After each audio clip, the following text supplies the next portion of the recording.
the Sand Highway. We're excited to be a part of your next adventure. Today we're going to do a walk around on a 2021 Coachmen Freelander. It's a 33-foot bunkhouse model motorhome. First thing I want to tell you about and to be aware of is that it is a tall unit, as most of our RVs are. This is about, call it about 11 feet high after you take into account the air conditioning unit and the vents on top of the unit. Some of our units, excluding this one, but some of our units have cameras on the side. You'll see them either mounted under the mirrors or on the side of the units, and there'll also be on all of our units that have backup cameras. The thing you need to know about the cameras is that when you put your blinker on, oftentimes the stereo will shut off and you will only be able to see what's on your side and not what's on the stereo. There'll be no music. So sometimes we do get phone calls, people calling, hey, the stereo's intermittent. Well, it's supposed to do that. It's supposed to go on and off when you take your blinkers on and off. Just be aware of that. As you can see down here, there's a propane tank. Unless you got the VIP package, we ask that you top off the propane tank before you return it.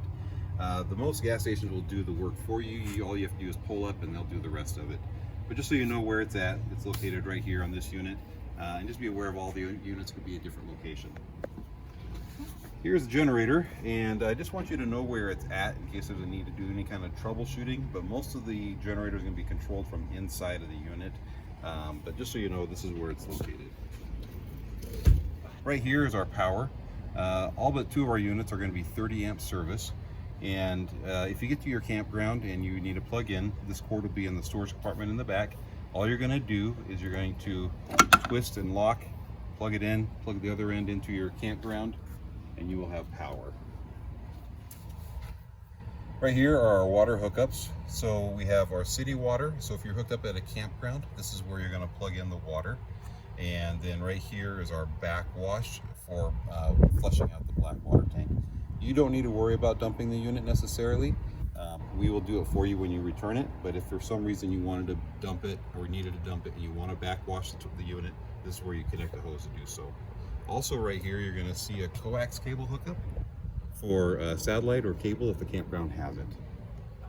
Here's the gas tank. It's pretty obvious. We do use gas, not diesel, in any of our units, and we use 89 octane or higher. If you want to use 91, feel free. But the reason we use a higher octane gas is this is the same gas tank that runs a generator. And if the generator doesn't have good gas, it gets a little finicky and doesn't want to run right. So we want to keep good gas in there. That being said, also, if the gas tank gets below 1/4 tank, you will not be able to run the generator either. That's a safety feature built in so you can go get more gas. Here's the dump station, and every unit has a dump station, and this is maybe the unfun part about camping is dumping the unit. So like I said earlier, if need be, we will dump it for you, but sometimes you will have to do it as well. As you can see, there's a gray handle and a little bit of a black handle that's left. It's been broken off, it looks like. They are color coordinated. Black is referring to the the sewer, the gray is soapy water. When you get ready to dump the unit, you want to make sure that both handles are in and the cap is on. If both handles are in, go ahead and twist the cap off like this. You're going to have a tub with a dump hose in it that looks like this. What you're going to do is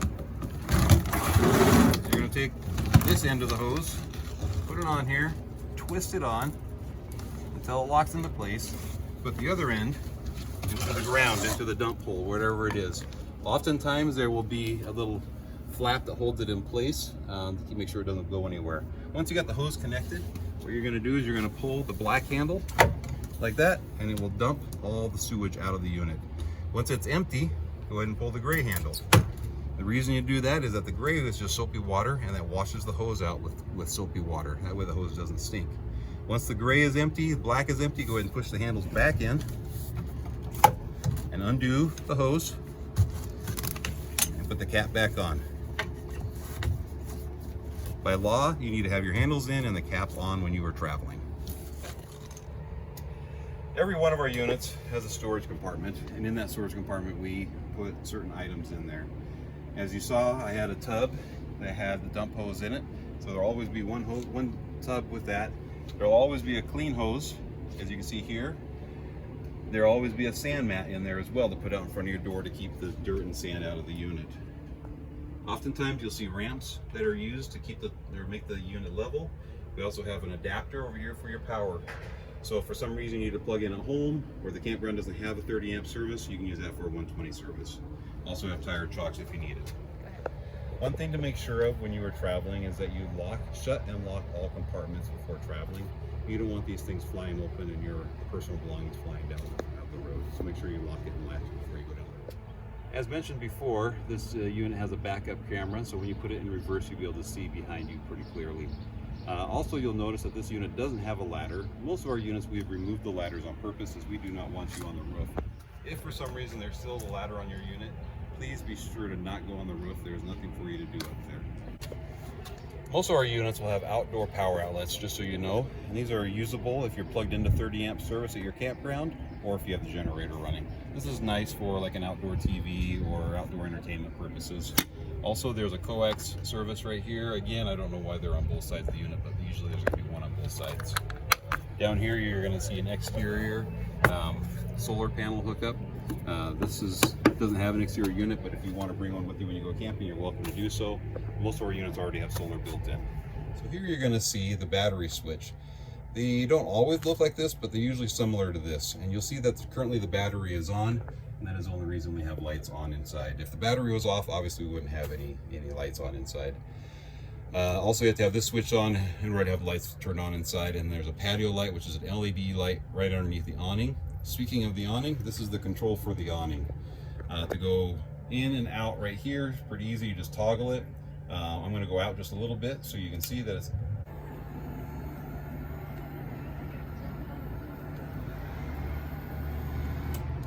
the awning goes out quite a bit farther than that, but I just wanted to show you how it works a little bit, and I want you to see that there is a slight tear on that end, and the reason that happens is because people fail to put it in if it's windy or rainy. So we ask that if you are going to use the awning, which you are using at your own risk, if you do use it, make sure you put it in if it's windy, make sure you put it in if it's raining.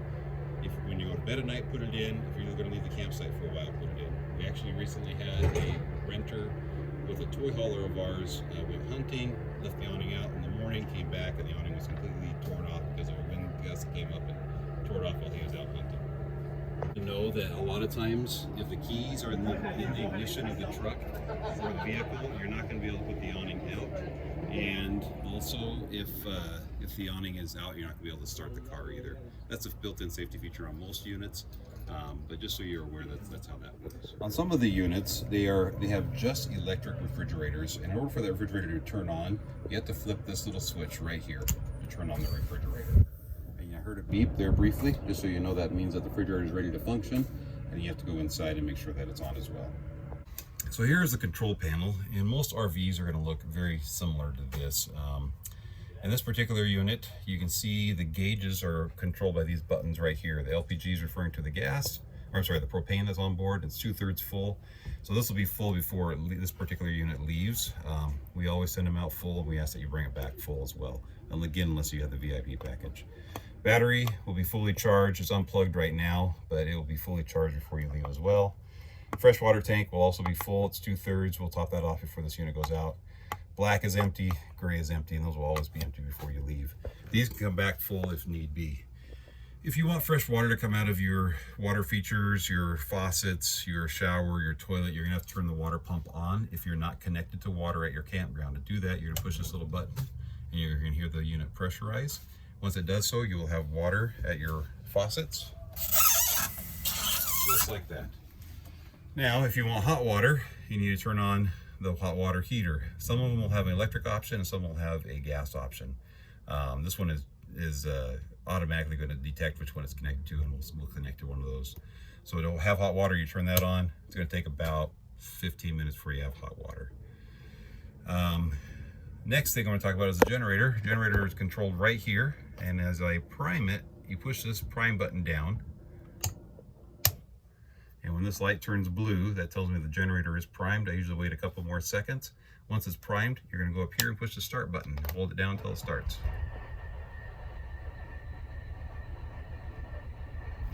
And there we go. It has started. Down here, you can monitor your hours. You can see right now this unit has 268 hours, and you get 4 hours a day, and it's cumulative. So if you don't use it one day, obviously that just rolls over to the next day. If you go over the 4 hours allotted time, then it's $3 an hour beyond that. You can run the generator while you're driving down the road. That's the only way that you're going to be able to run the air conditioning in the rear of the motorhome. If you need to, you can do that. Just be aware that your gas mileage will be even worse, obviously. As you can hear, the air conditioning is kicking on. Typically what you're going to want to do, make sure the air conditioning is off before you turn the generator off. Somebody left the air conditioning on. To control the thermostat, you just push this power button. That's heat, that's off. I'm going to turn it off, and that fan will take a little bit to turn off. But just so you know, the AC and the heat are both controlled from this thermostat, and it's going to be off here in just a moment. To turn the AC on, you're just going to push the power button until you see the little snowflake, and you can see that's set to 76 degrees. You do not want to turn this below 65 degrees. So you control the temperature just by pushing this up and down arrows. If you go below 65 degrees, it's going to freeze up the unit, and you're not going to be able to use the unit. Okay, back here on the control panel, you're going to see some buttons for some slide outs right here. So not every unit has slide outs, but this unit does. It has 2 slide outs, one in the front, one in the back. The key to the slide outs is that once you push in or out, you got to be committed to that button, because you do not want to stop the slide out going halfway in or halfway out. The reason being is that it'll mess up the gearing, and then it'll mess up the slide out. It's a very expensive repair. So let's go ahead and push this one out.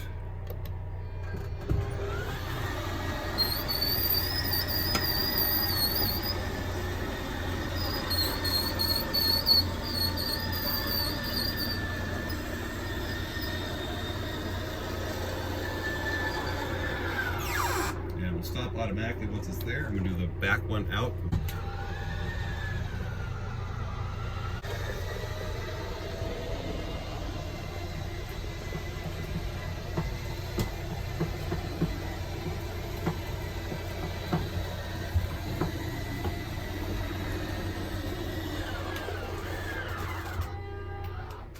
So as you can imagine, it's kind of important that you make sure the slide outs are in before you go down the road as well. Some of the units, again, have that safety feature where you will not be able to put the slide outs in and out if the keys are in the ignition, and the slide outs are out, you're not going to be able to start the car. So just keep that in mind. In case it doesn't have the safety feature, make sure you put that in. Let's talk about the kitchen. Over here you can see the stove, and it's just like a barbecue. All of them are the same. You're going to turn this knob, push it in, turn it to high or light, and then you're going to spark it, and there you go. You have a burner on.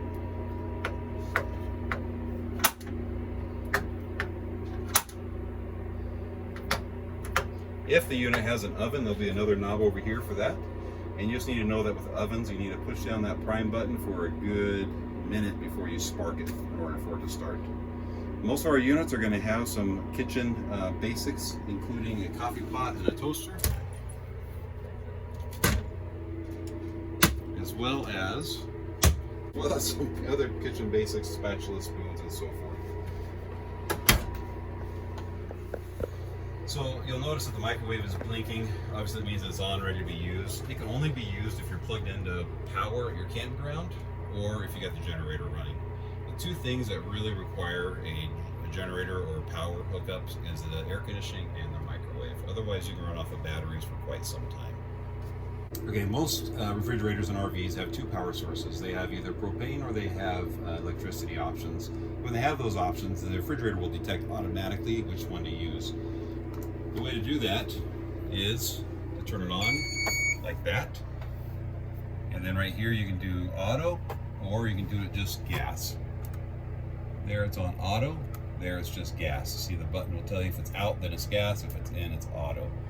Most of the time you're going to want to run it on auto, unless you're traveling a long distance, in which case you just put it on gas, and actually the unit will stay cooler on just gas. We will have the unit plugged in and cold, ready for you when you pick it up.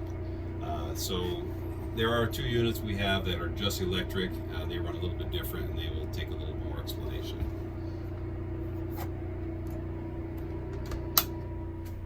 So here is the RV toilet. Most of them have a push lever on the bottom of the toilet to flush it. You only need to run enough water down the toilet in order to get whatever's in the toilet down the toilet. You don't need to put a ton of water in there. We'll provide you with RV toilet paper. As you can see in this unit, there's 4.5 rolls. If you run out of RV toilet paper, the easiest thing to do is to go to Walmart or to any RV store and go to the camping section of Walmart, and you will find all the RV toilet paper you want. Please don't use anything else besides RV toilet paper. If we find wipes or feminine products down the toilet, it's a $100 charge. We don't want to do that if we can avoid it. Also, every unit will have chemicals in it. We ask that you put 1/3 of this bottle down the toilet every other day until you have to dump the unit. If it starts to smell real bad, then go ahead and just keep dumping it. It's not going to hurt anything.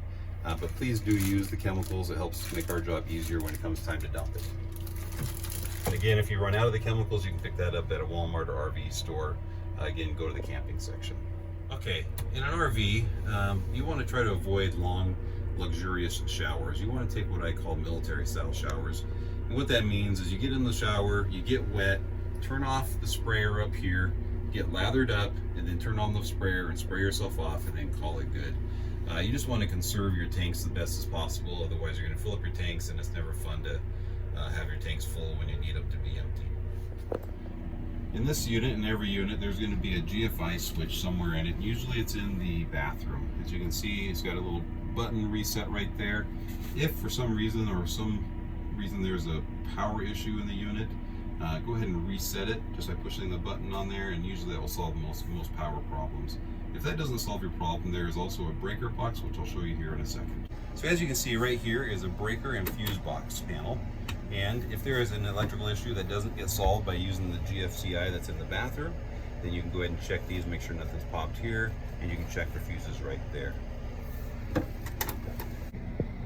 Here is the CO2 detector, carbon monoxide detector, and this is your protection. If there is a gas leak or something like that, it's going to detect it. But also you should know that it gets set off by using any aerosol close to it. Like if you use an air freshener in the bathroom, it's probably going to get set off.